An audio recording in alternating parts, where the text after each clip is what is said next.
Hello, everyone who is here. Great to meet you all today. My name is Tila. Today, we're talking about 5 quick post-BFCM tactics, success beyond the holiday season. We're going to give it about a minute for people to be able to hop on and join. While we are waiting for everyone else, let's share in the chat what is one thing that you bought this BFCM weekend that you're super excited about. I'll kick it off. I bought a planner this weekend, or I guess it was 2 weekends ago, from Still Classics, who are a Vancouver-based female-founded DTC planner company. What did you all pick up this Black Friday, Cyber Monday weekend?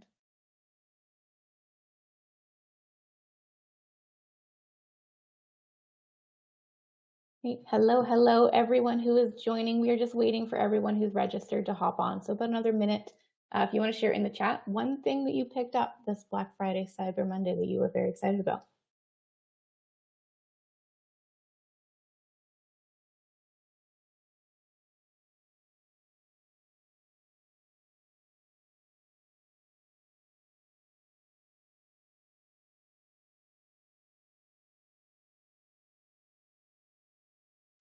All right, we still have a few folks running in, but I think that we are ready to start. So I'll kick things off. Welcome to our webinar today. We're talking all about very quick and easy tactical things that you can do to drive some of that BFCM success beyond the holiday season. So what we're going to talk about today are really a couple of tactics, as well as, I'm just going to skip ahead to the agenda. And then I'll introduce myself. So we're going to talk a little bit about BFCM performance 2023. Then we're going to move into our tactics and wrap it up with the Q&A. My name is Tila. You have the chat available to you if you have any questions while we're going. My pronouns are she, her. Let's hop right into it. We just have 30 minutes together, so I want to make the most of your time. So kicking it off with BFCM 2023 performance, this was one of the best years ever that we saw at Stamped, which we weren't sure what was going to happen due to kind of economic forecasting. Some of our customers were expressing that they were concerned. They weren't sure what would happen. But what we actually saw was that our brand community experienced one of their best BFCMs to date. We kind of influenced a total of 250 million total GMV through Stamp reviews or Stamp loyalty. It's a huge amount of revenue that you all earned. Congratulations to you. We saw 3 million customers earn reward points. That's really exciting. Getting people into the loyalty program earning means that you're going to be able to kind of tactically implement later on in the year. We saw 3.3 billion rewards points spent. That's billion, not million, and spent 176 million reward points. And around 300,000 customers moved into a new VIP tier. And then some brand level highlights. One of our largest brands saw a 17% conversion rate after photo UGC interactions and a 25% conversion rate after review searches. I'm going to teach you how you can implement a few of their tactics today. And then another one of our biggest brands earned $14 million in revenue just in the weekend. So some amazing tactics that we've learned over the past couple of weeks that we wanted to download to you for you to be able to implement. You've probably seen these at this point. I'm going to read you some of the Shopify performance stats for this Black Friday, Cyber Monday.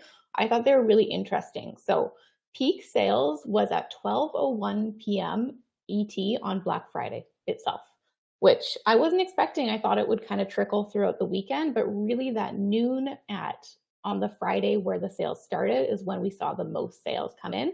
Shopify said that was $4.2 million per minute at that time. So big sales time of the day.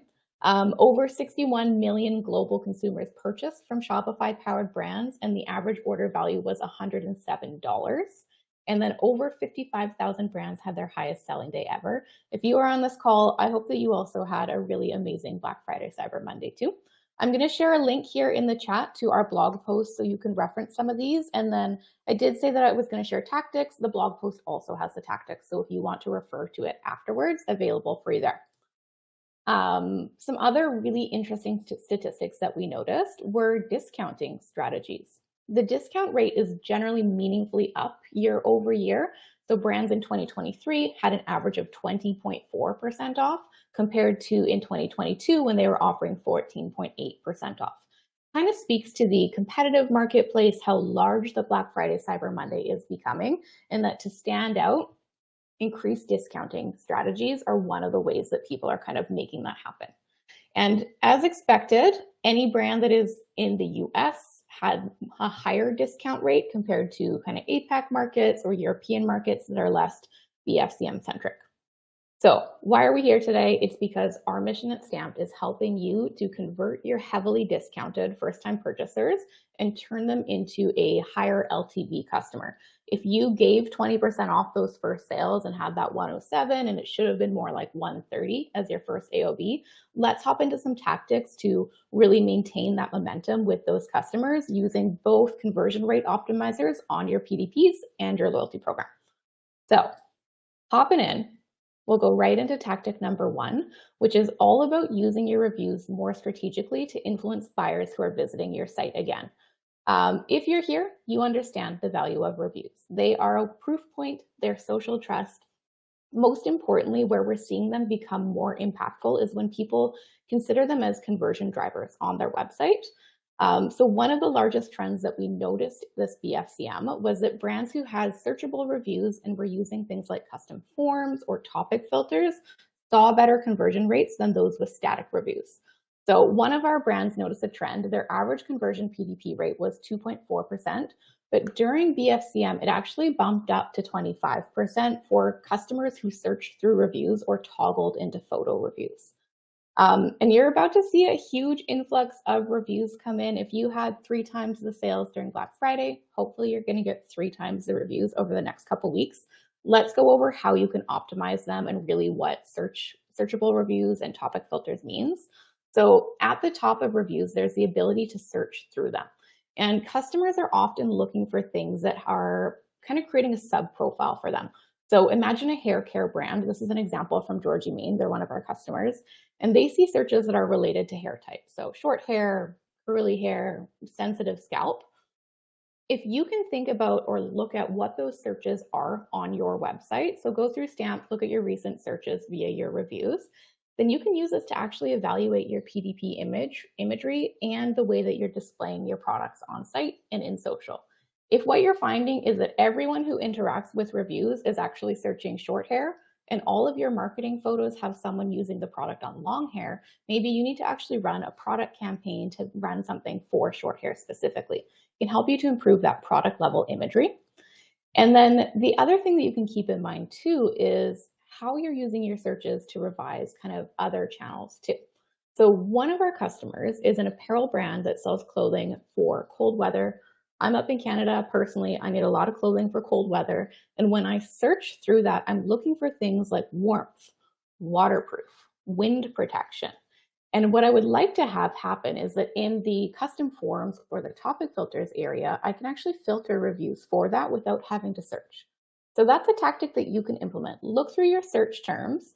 And then if you're seeing questions come up or search results come up very often for one specific topic, have you set that up in your custom forms? For those of you on the call who aren't familiar with custom forms, they are a customized question that you ask of your reviewers to create kind of an attribute or a demographic. So a good example is that if you're a beauty brand, you'll often ask, can you leave a review of this product? And then tell us what is your skin type. Maybe what you also want to ask if you were that kind of like cold weather brand is, can you leave a review of this product? And do you live somewhere really cold? Or rate the temperature or the average temperature that you're using this product for. That way, when people are actually searching and filtering through the reviews in the future, they're able to find exactly what they're looking for much more quickly. And you're going to treat it more as like a conversion optimizer, a way to shorten the buying journey on the PDP itself. So those are my 2 tips for search and topic filters and custom forms. Let's move on to VIP tiers. How many of you, I'm curious on the call, are in a loyalty program? And I will raise my hand first. I think I'm in about 10 loyalty programs total. And oftentimes when we ask this question, what we find is that everyone on the call is in a loyalty program and they're all in about 5 to 20. The average is actually 14 for loyalty programs. And what we saw this BFCM was actually a massive amount of people moving into new VIP programs. So not just that they were joining that points and loyalty program, that they've actually entered a VIP, which is, again, it's a tactical way to encourage buying behaviors or engagement behaviors as people spend more with your brand. So we know that VIP programs are trending in popularity. And loyalty programs with tiers are reported to result in a 1.8 higher ROI and a 2.1% higher average order spend or average order value compared to loyalty programs without. So, if you have a VIP program, your goal after BFCM is to fully activate the customers in each tier. Most VIP programs have a bronze, a silver, and a gold tier. Bronze is kind of everyone who enters the program, and then you might have like points thresholds or spend thresholds that they need to hit to enter the silver or the gold. So, a good example, one of the standards that we talk through quite often is Sephora's program, where they have their first tier, everyone's in it. Their second tier, you need to spend 350, or maybe it's 500 per year, and then the next tier is spending 1,000. You're going to want to create two campaigns for your VIP customers. The first one is for everyone who entered that bronze tier who had not been in the VIP program before. You want to welcome them to the program and let them know what their benefits are and then how they're going to earn the next tier. Really, this should be in a dedicated email and then perhaps an SMS follow-up on top of it. And you can use the Klaviyo integration or the Attentive integration to accomplish this. The second campaign is for customers who moved into a new tier. So all your customers who were on bronze before Black Friday, who are now on silver, or who are now on gold, you're going to want to create a dedicated campaign just for them, welcoming them to their new tier. Hi, welcome to the silver tier. Now you get 1.15 points multiplier, and then any expiry information. Really, your goal with these campaigns is to ensure that VIP is top of mind.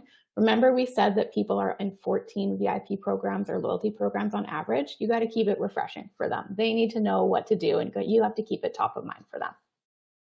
All right, so the next tactic is all about photo reviews. Photo reviews are one of my personal favorite pieces of UGC. I know that that's a huge preference across everyone who shops online, everyone involved in marketing.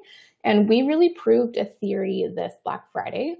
Photo and video reviews dramatically increase conversion rate. So one of our largest customers saw 17% conversion rate after customers interacted with photo reviews compared to the standard of a 1 to 3% conversion rate. And that is huge and really shows the value of social proof for specific industries. So for anything where the product has an impact, maybe a hair product, a skincare product, clothing, home decor, all of these pieces, these are something that could benefit from having a photo review. So what we learned from this and what we wanted to coach you on today is that brands are really underutilizing these photo reviews. You should be treating them as complements to your product imagery and embedding them and deploying them really aggressively across your website. They can be some of your best performing CVR levers on your product display pages.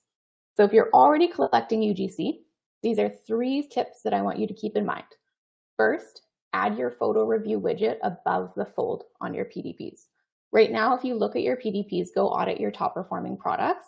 When you scroll, how many scrolls does it take to hit the photo reviews? And can you move that up on the page? Maybe experiment with it, run an A/B test, split test it for a month. The second is to add carousel photo reviews elsewhere on your site.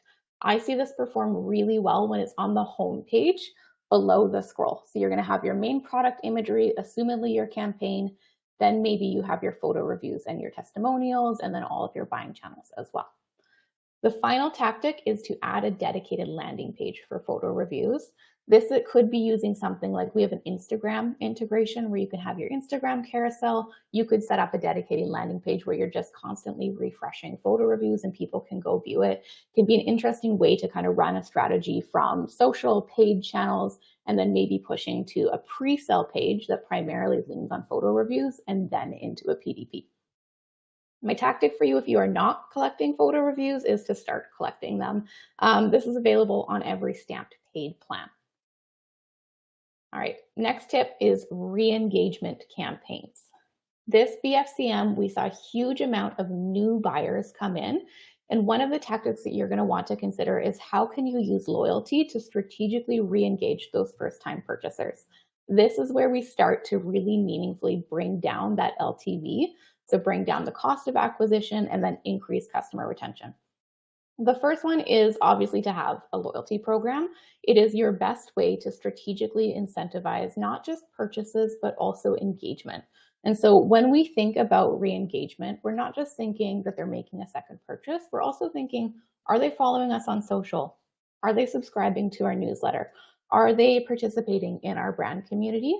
And you can actually create rewards or points for all of those different actions to accelerate or incentivize them. It's a really powerful way to build a stickier customer whose relationship to your brand is not just based on purchasing and product, but also based on brand loyalty or community engagement. And that can also support with that LTV piece.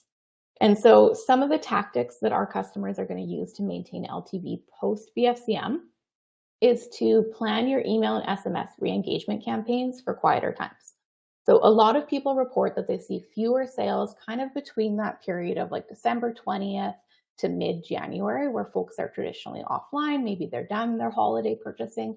This is your perfect time to kind of remind folks and nudge folks about the points that they earned or about the rewards that they earned during the BFCM weekend. So, first tip for you that's really easy to implement is to add point balances to all of your email communications. Points are essentially discounts or free dollars off for customers when they make a new purchase. So, if you are sending out a New Year's campaign in January, can you embed their point balance somewhere in that email? Maybe it's a banner at the top, maybe it's a banner at the bottom, maybe it's a specific call out somewhere within the body of the email. But it's up to you to really let them know, hey, you could actually receive $10 off this purchase on this campaign. One of our brands, Cellucor or C4, they embed the points value in their newsletters and their product campaigns, and they actually have it set up in the Klaviyo integration to show the points value as a dollar value, which is a really interesting tactic to actually kind of switch that psychology from, oh, I have 10 points, I need to go visit the loyalty page to see how much that's worth, to actually just make the decision or the buying decision much simpler. I have 10 points, that's worth $10. You can really have the best success with this if you're integrating it into new campaign emails. And then one of the other places that we see it performing really well is in an abandoned cart flow. Obviously, these are traditionally the best performing emails, right? We know that abandoned cart flows with an exclusive offer or with a review embedded in them really are high performing. Adding a loyalty point. So, hey, here's your cart, you forgot it. You can actually save $20 if you make this purchase today. Helps to kind of incentivize that second, that third, that fourth purchase on those specific emails. The other campaign that I'm going to encourage you to consider is a points expiry campaign. So points expiry, if you're not familiar with it, is a way to time bound how long a customer has to spend their points after they earn them. A lot of brands will set this for a year, maybe 2 years. If you earn 500 points, you need to spend them this calendar year or else they expire.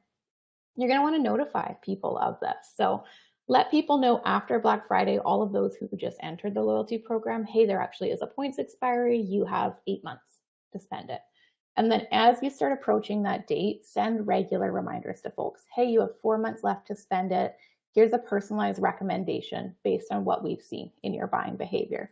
Hey, you have 60 days left to spend it. Maybe we're going to tie that to a points accelerator to make it go farther. Your loyalty program is really only delivering value if the customers actually end up using the points. If they're just collecting them and letting them expire, it's kind of just sitting there as a marketing effort without anything tactical or without actually engaging the customers. So this can become one of those really high impact campaigns for yourself. All right, and next tactic, and our final tactic before we move into the Q&A, is an industry specific tactic.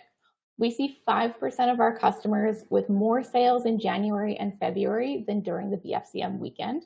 Our theory, our hypothesis is that this is related to New Year's resolution trends. When we look at this customer subset, it is a lot of fitness brands, a lot of wellness brands, beauty brands, productivity brands. If this fits your product profile, then this is your chance. What I'm going to recommend is to apply all of the tips that we talked about today to your website before the start of January to maximize the conversion rate during that month. And then you're going to kind of be 2 months behind the other folks where right now they're going to be dedicating to nurturing, to re-engagement. You're going to do that instead kind of at the start of Q2. So you'll spend January, February running through your sales, and then in March and April, you're going to focus on activating all of those first-time customers into your loyalty program using things like the re-engagement campaigns, using things like points expiries, like the VIP tier campaigns. All right, so what the benefit for you is that you get all of the learnings from BFCM. So you get to use all of these tactics up front, the freshest information to really improve that January and February. If you're on the call and you're not a brand who traditionally does more sales during that time, I would encourage you to consider this type of campaign. This is also the type of campaign where photo reviews can be really valuable. So maybe it's a before and after picture, or maybe it's like an impact of product photo. So consider also improving that photo review widget and where that placement is on all of your different PDPs and integrating it into your pre-sale pages. All right, so those were our 5 tips, lightning round style. I want to move into Q&A now. If you have any questions, please pop them in the chat. And we have a few questions that were submitted ahead of time that I'll walk through. Before we do that, I will say that we are running a promotion right now for our loyalty program. If you're interested in using Stamped Loyalty and you're new to it, it's really the perfect time to implement. Most people have a couple quiet weeks between now and kind of mid-January. We went through some of the tactical and really effective ways that loyalty will nurture your customers, and then we can talk about this with you via a demo if you're interested, really about how it could improve your unique business. I know that everyone uses loyalty in a slightly different way. We have our core structure of points, VIP, and referrals, and then we're able to kind of implement that and target it based on your goals. So if you're interested in booking a demo with us, please do so. There's the QR code on the screen right now, and I'll also pop a link in the chat kind of as we wrap up here. But for now, let's ask our questions. I'll give you a minute to submit any questions that you might have into the chat, or you can use the Q&A function in Crowdcast.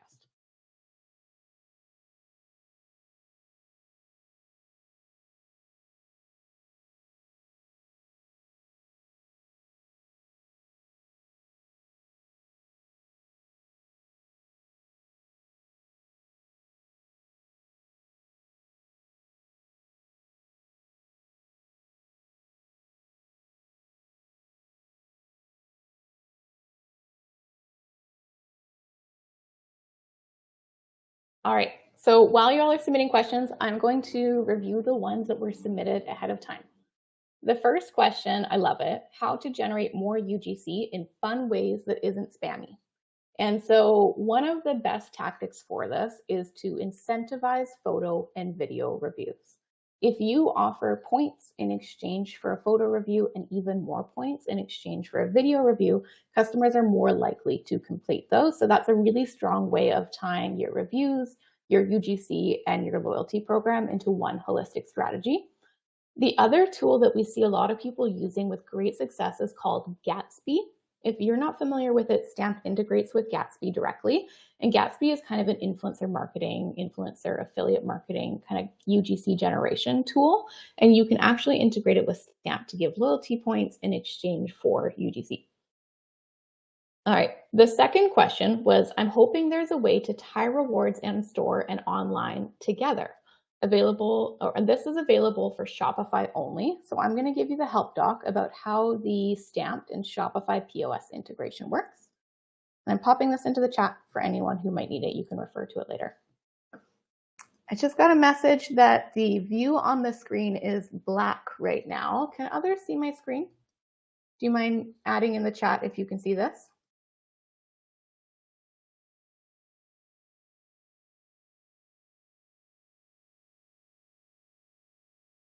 All right, I'll keep going here. So the next and third question that we got was, how can I easily communicate rewards and points to customers? Example campaigns and socials would be helpful.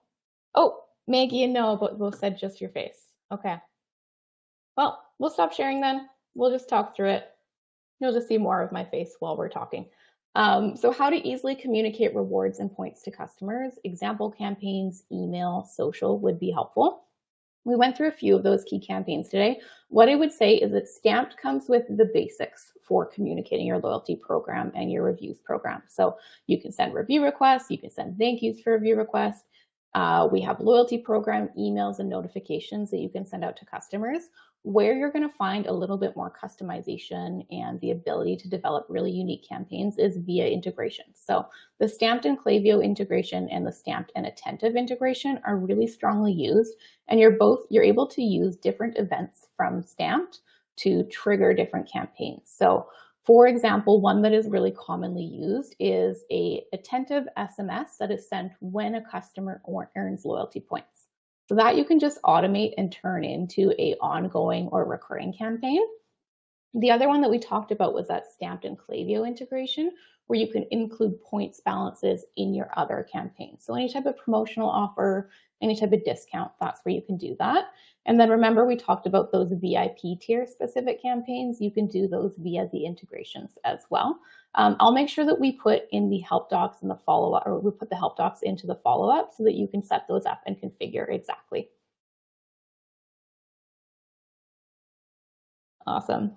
I agree with you, Ian. There are so many ways to leverage the stamped integrations. We've set them up to be really intentionally open-ended so that you are able to customize and use kind of the event tracking, the data layer, and then create the emails that make the most sense for your company. I know some people are really already marketing heavy and they are sending many emails, so they want to instead integrate different elements into existing emails and existing campaigns. All right, question from Noah. Do you have any tips on introducing our current customers or email list when we start a new loyalty program? Yes. When you start a new loyalty program, what you want to do is to launch it as if it were a new product, essentially. So, assumedly, Noah, you and your team have a product launch strategy where you're thinking about bringing something to market. I would encourage you to consider your loyalty program as something similar to that. So you are pre-launching, you're developing landing pages, you're developing unique email campaigns and content, and then you are enrolling folks and supporting with that. One of the most powerful things that you can do when you're launching a new loyalty program is to really focus on the education aspect of it. So what we see often is brands will set up, here are my points, my rewards. There's 20 different points that they can earn. There's 10 different rewards that they can spend it on. The VIP program has 1.12 accelerators and 2 times accelerators. If you can simplify that and make it resonate with the customer in a stronger way, where they're not having to do as much thinking or as much like planning for how they're going to earn different rewards, instead have it be a little bit more straightforward and then run your campaign focused around education, then it can be more powerful. One of our favorite customers, their Sunrise Breads, I'll include the example in the follow-up email so you can reference it. They actually created a quick 30-second tutorial video that they put onto their rewards page. When people join the program, they're able to watch that video to learn how to use it. So really thinking about not just the education aspect of it, but the why aspect of it too.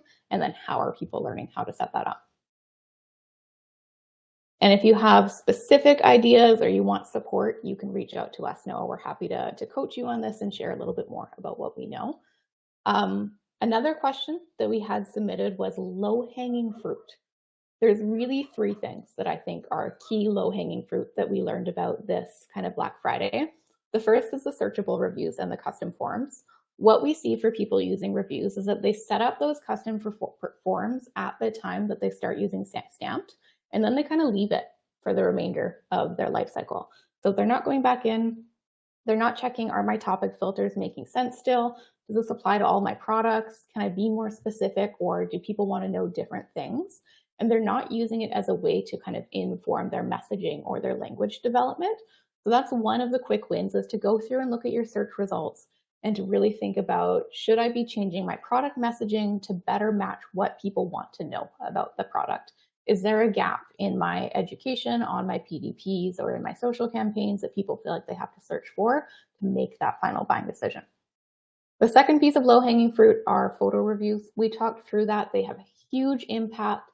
Either start collecting more for them, incentivizing people to submit more of them, and then to also be focusing on where are you showcasing those on site. You don't just want to collect them and pop them into a widget and never optimize it. You want to make sure that you're treating them as a key CVR optimizer. The third piece we didn't talk about yet, but I do want to highlight for you, referrals can be one of the lowest hanging fruits for a loyalty program. So referrals are basically give 10, get 10. When you refer a friend, you get $10 back and your friend gets $10 off their first purchase.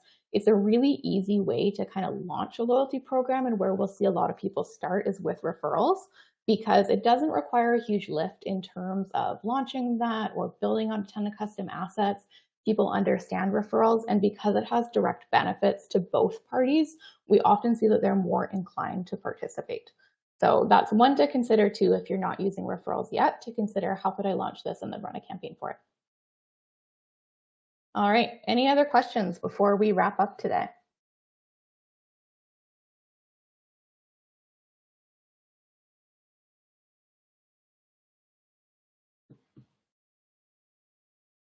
I'll give you all a minute to submit and then we can wrap up. And I am sorry if the screen wasn't showing the whole time. I'll make sure that the slide deck is included in the follow-up so you can refer to all of our different tactics.